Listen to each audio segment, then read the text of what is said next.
You all. We all are fine by the grace of Allah. Okay, I am also fine by the grace of Allah. আমরা গত ক্লাসে WS ওয়ার্ডের rules গুলো শিখেছিলাম, তাই না? জি স্যার। তো আজকে আমরা কি করব? প্র্যাকটিস করব। কি করব? প্র্যাকটিস। তো গত ক্লাসে আমি বলেছিলাম যে WS ওয়ার্ড যখন আমরা করব তখন যদি প্রথমে টান থাকে, কোথায় টান থাকে? প্রথমে টান থাকে। প্রথমে টান থাকলে আমাদেরকে দেখতে হবে ব্যক্তির নিচে যদি টান থাকে তাহলে বসাইতে হয় কি? হু। কি বসাতে হয়? হু। আর বস্তুর নিচে যদি টান থাকে তাহলে বসাইতে হয় হোয়াট। কি বসাইতে হয়? হোয়াট। এটা আমরা গত ক্লাসে রুলসে দেখেছি, তাই না? জি স্যার। আজকে আমরা আসলে প্র্যাকটিসে দেখব যে কি বসাতে হয়, কিভাবে করে বসাতে হয়, অ্যানসার গুলো কিভাবে লিখতে হবে WS কোশ্চেনস। তো প্রথমে দেখি এটা যে আমি দিছি এই যে এক নাম্বারটা যে Kazi Nazrul Islam is our national poet. Kazi Nazrul Islam is our national poet, মানে কাজী নজরুল ইসলাম হচ্ছে আমাদের জাতীয় কবি, তাই না? তো এখন টানটা কোথায় আছে? প্রথমে টানটা আছে এবং কাজী নজরুল ইসলামের নিচে আছে, তাই না? তাহলে কাজী নজরুল ইসলাম কি ব্যক্তি না বস্তু? ব্যক্তি। ব্যক্তি না বস্তু? ব্যক্তি। তাহলে যদি ব্যক্তি হয় তাহলে আমাদেরকে এই যে জায়গায় টান আছে ওই জায়গাটা খালি শুধু বসাই দিতে হবে কি বলতো? হু বসাই দিতে হবে। কি বসাই দিতে হবে? হু। তারপরে এইদিকে যা আছে তাই বসাই দিতে হবে, অর্থাৎ who is our national poet. Who is our national poet, এই শেষে একটা প্রশ্নবোধক চিহ্ন দিয়ে দিতে হবে, তাহলে আমাদের অ্যানসারটা হয়ে যাবে। তোমরা কি বুঝছো? জি স্যার। যখনই প্রথমে যখন থাকবে ব্যক্তি, ব্যক্তির নিচে যদি টান থাকে তাহলে ওই যেই জায়গায় টানটা থাকবে ওই জায়গায় খালি আমরা কি বসাই দিব? হু। আর বাকি যা আছে তাই বসাই দিব এবং শেষে কি চিহ্ন দিয়ে দিব? প্রশ্নবোধক চিহ্ন। বোঝা গেছে? জি স্যার। এবার এটা দেখো দেখি দা টর্টয়েস। আমি বলছিলাম যদি প্রথমে টান থাকে তাহলে দেখতে হবে ব্যক্তির নিচে টান আছে আর প্রাণীর নিচে টান আছে। যদি ব্যক্তি আর প্রাণীর নিচে টান থাকে তাহলে ওই জায়গায় বসাইতে হয় হু। কি বসাইতে হয়?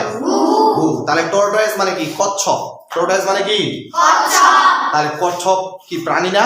জি স্যার। তাহলে যদি প্রাণীর নিচে টান হয় তাহলে এই জায়গায় আমরা কি বসাবো? হু। তাহলে আমরা কি বসাই দেব এখানে? হু। বাকি যা আছে তাই, অর্থাৎ who on the race. Who on the race. তাহলে আমাদের অ্যানসারটা হয়ে যাবে। শেষে একটা প্রশ্নবোধক চিহ্ন দিয়ে দিব, তাহলে হয়ে গেল হু অন দা রেস। এটা যদি প্রশ্ন আসে দা টর্টয়েস অন দা রেস, এখানে অ্যানসার হবে এই টর্টয়েসের জায়গায় আমরা কি বসাই দেব? হু। তাহলে হু অন দা রেস। তোমরা কি বুঝছো? জি স্যার। 3 নাম্বারটা পারা যাবে না? করিম। করিম কি ব্যক্তি না বস্তু? ব্যক্তি। তাহলে যদি ব্যক্তি হয় তাহলে এই জায়গায় ব্যক্তির জায়গায় আমরা কি বসাই দেব? শুধু হু বসাই দেব। কি দিব? হু। হু। তাহলে who likes to play football. Good, very good. তাহলে এখানে একটা শেষে একটা কি চিহ্ন দিয়ে দিব? তাহলে আমাদের অ্যানসার হয়ে গেছে। ওকে, এবার স্নেহা বলবা এখানে মারিয়ার নিচে টান আছে। স্নেহা দাঁড়াও। স্নেহা মারিয়ার নিচে টান আছে, তাহলে এখানে আমরা প্রথমে কি বসাই দেব? হু। তাহলে অ্যানসার কি হবে? হু gets up early. Very good, বসো, সিট ডাউন। তাহলে এই জায়গায় হবে কি? হু, তারপরে এখানে কি হবে? Gets up early. এইদিকে আমরা টাচ করব না, শুধু আমরা কোথায় টাচ করব? হু গেটস আপ। আমরা এখানে শুধু টাচ করব না, শুধু খালি মারিয়ার নিচে আমরা কি বসাই দিব? হু। তাহলে আমাদের অ্যানসার হয়ে যাবে। তোমরা কি বুঝছো? জি স্যার। এবার অনন্যা তুমি বলো এ ড্রেস মেকার। ড্রেস মেকার মানে যে ড্রেস বানায় বা দর্জি। তার দর্জি কি ব্যক্তি না বস্তু? ব্যক্তি। তাহলে ব্যক্তি যদি হয় তাহলে ড্রেস মেকারের আমরা এখানে নিচে কি বসাই দেব? হু। তাহলে অ্যানসারটা বলো দেখি। হু মেক্স ড্রেসেস, মানে কে ড্রেস বানায়, তাই না? তাহলে আমরা এখানে বসাই দিলাম হু, এখানে বলবো মেক্স ড্রেসেস। তাহলে এর অ্যানসার হবে হু মেক্স ড্রেসেস। তাহলে অ্যানসার শেষ। বুঝা গেছে? আচ্ছা, এরপরে দেখো এভরিওয়ান। এভরিওয়ান মানে সবাই। তাহলে সবাই কি ব্যক্তি না বস্তু? সবাই ব্যক্তি। তাহলে যদি ব্যক্তি হয় তাহলে এই জায়গাতে আমরা কি বসাই দেব বলো তো? হু বসাই দেব। তাহলে আমাদের অ্যানসার হয়ে যাবে। তাহলে হু, তারপরে যা আছে তাই, অর্থাৎ হু ওয়াজ ভেরি হ্যাপি। তাহলে আমাদের অ্যানসার শেষ। বুঝা গেল? তাহলে হু ওয়াজ ভেরি হ্যাপি।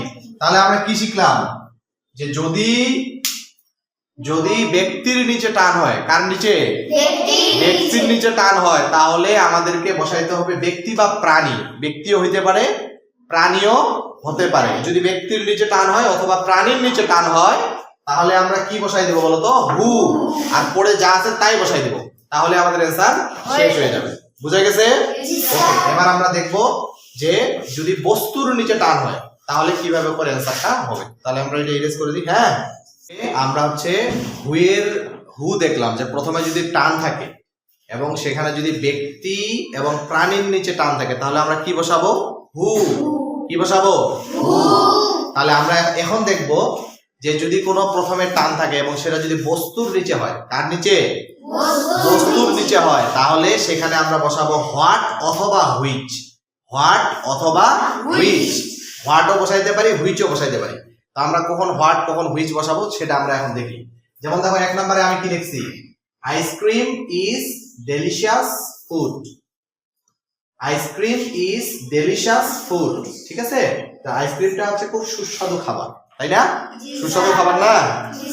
তাহলে ice cream is delicious food, ice cream হচ্ছে খুব সুস্বাদু খাবার। তাহলে আইসক্রিম কি ব্যক্তি না বস্তু? বস্তু। যদি বস্তু হয় তাহলে খালি শুধু আমাদেরকে কি করতে হবে, এই জায়গাতে হোয়াট দিতে হবে। কি দিতে হবে? What.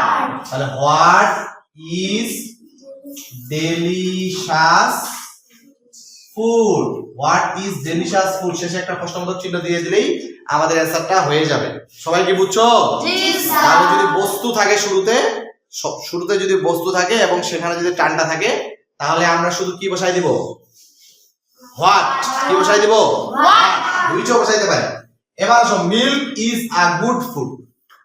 Milk is a good food, তাহলে মিল্কটা মানে দুধ হচ্ছে একটা ভালো খাবার, তাই না? তাহলে মিল্ক বলো, ওই অনন্যা বলো, তুমি এই কি বলে, আন্নিকা বলো। আন্নিকা তুমি বলো তো, মিল্ক কি ব্যক্তি না বস্তু? বস্তু। তাহলে যদি বস্তু হয় তাহলে আমরা এখানে কি বসাবো? দাঁড়াই বলো, এখানে কি বসাবো? হোয়াট। হোয়াট বসানোর পর বাকি যা আছে তাই বসাবো না? তাহলে অ্যানসারটা কি হবে বলো, অ্যানসারটা বলো। না, এই দিক থেকে বলো, what is a good food. Very good. তাহলে আমরা এখানে বলবো হচ্ছে কি, what is a good food. এই তো আমাদের অ্যানসার হয়ে গেছে। তাহলে what is a good food, very good. এবার আমরা দেখো পরের অ্যানসারটা দেখো, ফ্রুট এন্ড ভেজিটেবলস।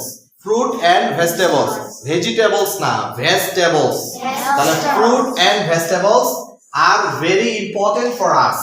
তাহলে এখন দেখো দেখি কয়টা আছে, ফ্রুট আছে এবং ভেজিটেবলস আছে, মানে ফলমূল এবং হচ্ছে কি শাকসবজি। তাহলে দুইটা জিনিস আছে না? তাহলে এরকম যখন দুইটা জিনিস থাকবে তখন আমরা হোয়াট না বসিয়ে বসাবো হুইচ। কি বসাবো? Which.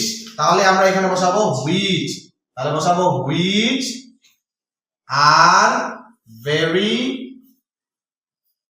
Important, which are very important for us.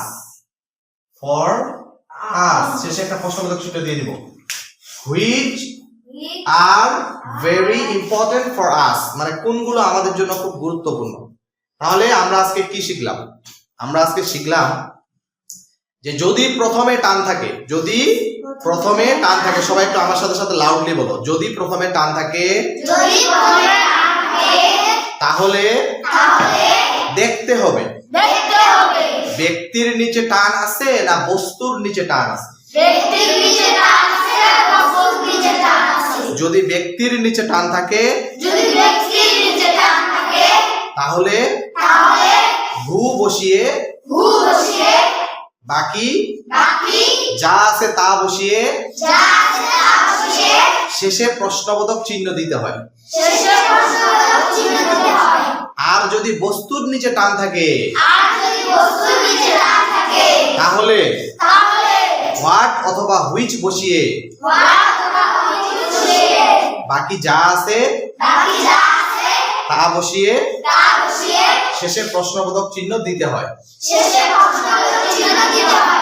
So okay, thank you very much. আজকে আমরা শুধু প্রথমে টান যেটা সেটা শিখলাম। এরপরের ক্লাসে, নেক্সট ক্লাসে আমরা শিখবো যে যদি মিডিলে টান থাকে, যদি মিডিলে টান থাকে তাহলে আমরা সেটাকে কিভাবে ডাব্লিউএস এ কনভার্ট করতে পারি, ডাব্লিউএস অ্যানসার আমরা কিভাবে করে করতে পারি। ঠিক আছে, আরেকটা বাকি থাকবে যদি শেষে টান থাকে তাহলে আমরা কিভাবে করব। আমরা কিন্তু রুলস গুলো শিখছি কিন্তু আমরা প্র্যাকটিসটা করিনি। তো নেক্সট ক্লাসগুলোতে আমরা ইনশাআল্লাহ সেগুলো প্র্যাকটিস করব। তো আজকে এই পর্যন্তই, সবাই ভালো থাকো। আসসালামু আলাইকুম ওয়া রাহমাতুল্লাহ।